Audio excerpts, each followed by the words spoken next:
शुरू। पीड़िता के पिता रामलाल ने दिनांक 30/1/2013 को प्रथम सूचना रिपोर्ट संबंधित थाने में दर्ज कराई कि उसकी 9 वर्षीय पुत्री साय 6 बजे से लापता है। उसमें यह भी कथन किया कि अपीलार्थी ने उसकी पुत्री को बीड़ी लेने के लिए किराना के दुकान पर भेजा था, तब से वह गायब है। चई गांव माखन खंडवा के पुलिस स्टेशन में तदनुसार FIR संख्या 38/2013 उसी दिन भारतीय दंड संहिता की धारा 363, 366 के अंतर्गत दर्ज किया गया। अगले दिन 2/2/2013 को खेत में पीड़िता का शव पाया गया। अपीलार्थी की गिरफ्तारी 4/2/2013 को किया गया। दिनांक 13/2/2013 को अन्वेषणों उपरांत आरोप पत्र पेश किया गया, किंतु संबंधित न्यायालय ने दिनांक 8/2/2013 को मामला सत्र न्यायालय के सुपुर्द कर दिया। अपीलार्थी की ओर से 8/2/2013 को कोई अधिवक्ता उपस्थित नहीं हुआ, अतः विधिक सहायता सेवा की ओर से दिनांक 19/2/2013 को अपीलार्थी की सहायता के लिए एक अधिवक्ता नियुक्त किया गया, किंतु वह उपस्थित नहीं हुआ। फिर भी इसी दिन सत्र न्यायालय ने अपीलार्थी के विरुद्ध भारतीय दंड संहिता की धारा 302, 363, 366 और 377 तथा यौन अपराधों से बालकों का संरक्षण अधिनियम 2012 की धारा 4, 5 और 6 के अंतर्गत अपीलार्थी के विरुद्ध आरोप तय किया और 26/2/2013 तक अभियोजन के कुल 13 साक्ष्यों के साक्ष्य पूरा कर लिए गए।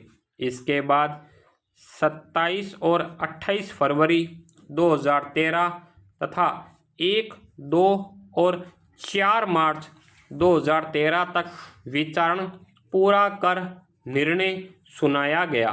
दिनांक 4/3/2013 को ही विचारण न्यायालय ने अपीलार्थी को उपयुक्त धाराओं में दोष सिद्ध किया और उसी दिन दंडादेश के प्रश्न पर सुनते हुए अपना अंतिम निर्णय भी दे दिया, जो इस प्रकार है।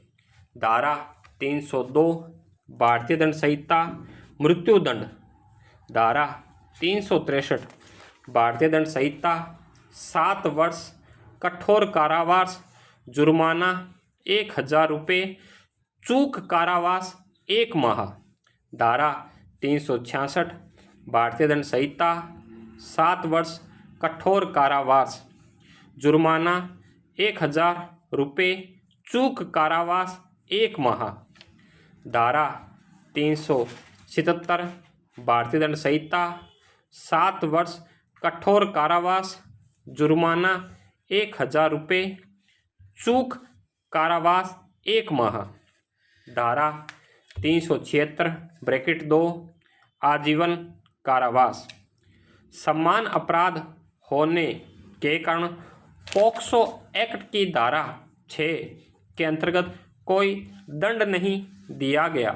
तदनुसार मृत्युदंड की पुष्टि के लिए उच्च न्यायालय को मामला संदर्भित दंड प्रक्रिया संहिता की धारा 366 कर दिया गया।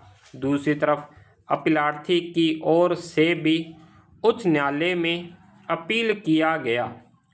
उच्च न्यायालय ने भी आक्षेपित निर्णय दिनांक 27/6/2013 के द्वारा न केवल मृत्यु दंड की पुष्टि कर दिया अपितु अपीलार्थी की अपील भी निरस्त कर दिया। अतः यह SLP अपील उच्चतम न्यायालय में प्रस्तुत किया गया।